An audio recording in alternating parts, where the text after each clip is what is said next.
વિધવા નારી સ્ત્રી શક્તિ છે, દેવી છે, આવું કહેતા સાંભળ્યા છે, પરંતુ એ વાતોમાં જ રહી જાય છે. એવું ન થવું જોઈએ. એક સ્ત્રી પ્રથમ તો દીકરી છે. એ નવા ગઠબંધનમાં બંધાઈને એક પુરુષના જીવનમાં અર્ધાંગિની રૂપે આવે છે. પુરુષના તમામ સુખ અને દુઃખનો સહારો બનીને રહે. થોડા સમયના આ સંબંધ પછી કોઈ કારણસર પુરુષનું મૃત્યુ થાય, સ્ત્રી વિધવા બને, તો શું એને એની ભાવનાઓને મારી નાખવાની? વિધવા નારી પણ એને જિંદગી તો જીવવાની જ છે. વિધવા નારી કોઈ લાચાર કે અબળા નથી. સમાજ તેનો સહારો બનવો જોઈએ. એ સ્ત્રીની લાગણી જીવંત હોય છે. તે સ્ત્રીના પણ તેના પતિ સાથેના સંબંધોથી કેટલાય સપના જોડાયેલા હોય છે. પતિના મૃત્યુ પછી તેના સપના, તેની લાગણી, તેના મોસો, તેનો શૃંગાર બધું તેની સાથે મરી જાય છે. છતાંય તે પોતાની ફરજ અને જવાબદારીને પૂર્ણ કરવા જોડાયેલી રહે છે. આ નારીના દુઃખની મર્યાદા ઓછી પડતી હોય એમ સમાજમાં કુરિવાજો, તેના નિયમો બની જાય. સમાજ કે ઘરમાં શુભ પ્રસંગો હોય એનું મુખ ન જોવું, એને બધાથી દૂર રહેવું, આગળ આવવા ન દેવી, આવા મનગળત વિચારોથી જીવતા જ તેને મૃત્યુનો અહેસાસ કરાવે છે. શું એ વિધવા નારીએ પોતાના પુત્ર કે પુત્રીના શુભ પ્રસંગથી દૂર રહેવા માટે 9 માસ તેનો ભાર સહન કર્યો? કોના માટે તે પીડિતા બની? શું તે વિધવા નારીના કર્મોને આધીન પતિનું મૃત્યુ થયું? શાસ્ત્રોમાં એક નજર કરીએ તો જણાઈ આવે છે, વિધવા સ્ત્રી એટલે ગંગા જેવી પવિત્રતા ધરાવતી વ્યક્તિ.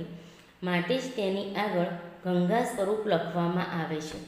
સ્ત્રીનું વિધવા થવું એ તેના અને તેની સાથે જોડાયેલા પુરુષના કર્મો, બંનેના કર્મોના સરવાળે એક મૃત્યુ પામે અને બીજો ગંગા સ્વરૂપ રહે. અવધિને કોઈ અટકાવી શકતું નથી.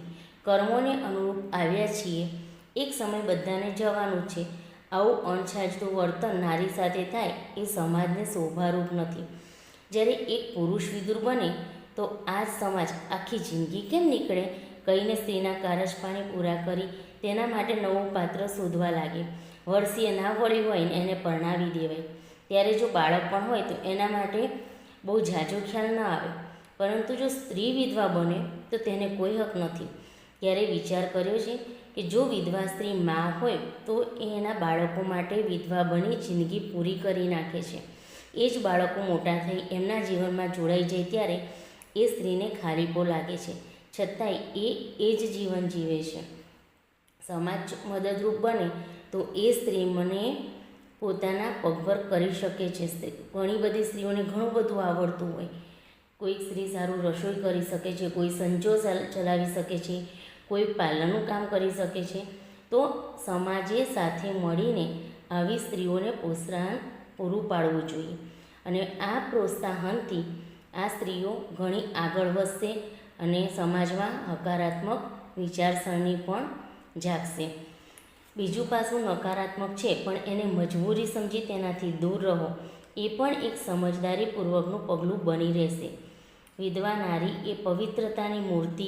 પત્નીના સંબંધથી નાશ થાય છે, પરંતુ તે એ પુરુષની પત્ની તો કહેવાય જ છે.